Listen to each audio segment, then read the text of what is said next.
इस समय भारत का एक ऐसा राज्य जो बाढ़ से पूरी तरह से डूबा हुआ है, जिसने लाखों लोगों की ज़िंदगी बर्बाद कर दी। हाँ, हम बात कर रहे हैं असम की, जहां लगातार भारी बारिश और उफान नदियों ने हजारों गांवों को अपनी पानी में डुबा दिया। सड़कें की जगह नावें चल रहे हैं, खेत पूरी तरह से बर्बाद हो चुके हैं, हजारों परिवार राहत शिविर में रहने के लिए मजबूर है और अब 89 लोगों की जान भी जा चुकी है, जबकि 1.5 लाख लोगों से ज़्यादा बाढ़ से प्रभावित है।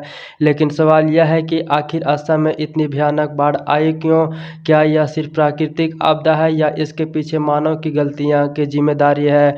और सरकार इस समस्या का अस्थायी समाधान क्यों नहीं खोज पा रही?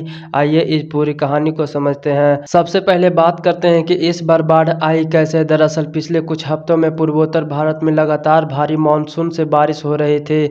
इसके साथ अरुणाचल प्रदेश और आसपास के पहाड़ी इलाकों में भी तेज बारिश हुई, जिसके कारण पूरा ब्रह्मपुत्र पानी भर गया, उनकी सहायक नदियों में आ गया।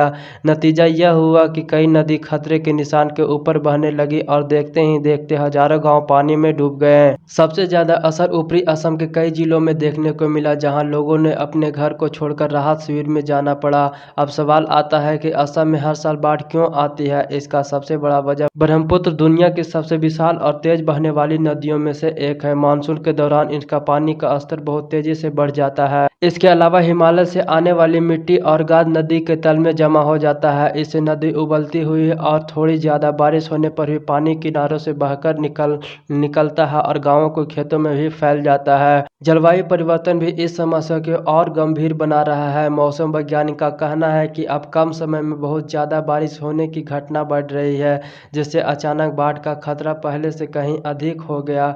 अब बात करते हैं नुकसान की। इस बाढ़ ने सिर्फ घर नहीं डूबे बल्कि हजारों हेक्टेयर खेती को बर्बाद कर दिया। सड़क टूट गए, सरकारी स्कूल और सरकारी इमारतें पानी में डूब गई और कई जगह पर बिजली और संचार सेवाएं भी इससे प्रभावित हुई। इतना ही नहीं, असम की पहचान माने जाने वाले काजीरंगा राष्ट्रीय उद्यान वन्य जीव भी बाढ़ से बहुत ज्यादा प्रभावित है। हर साल की तरह इस बार भी कई जानवर सुरक्षित स्थानों की ओर पलायन करने को मजबूर हुए। अब सवाल सरकार क्या कर रही है? राज्य सरकार और केंद्र सरकार की एजेंसियां लगातार राहत और बचाव अभियान चला रही है। एनडीआरएफ, एसडीआरएफ और स्थानीय प्रशासन नावों के जरिए लोगों को सुरक्षित स्थान तक पहुंचा रहे हैं।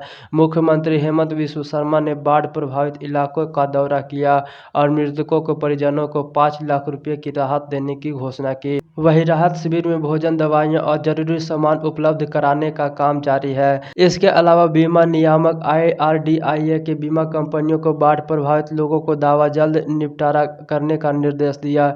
लेकिन सबसे बड़ा सवाल, क्या हर साल की कहानी दोहराई जाएगी? विशेषज्ञों का मानना है कि सिर्फ राहत पहुंचाना काफी नहीं है, जरूरी है कि मजबूत तटबंध और बेहतरीन नदी प्रबंध और वैज्ञानिक ड्रेनिंग सिस्टम की ओर ऐसे शहर विकास किए जाए जो प्राकृतिक जल निकास को बाधित न करें।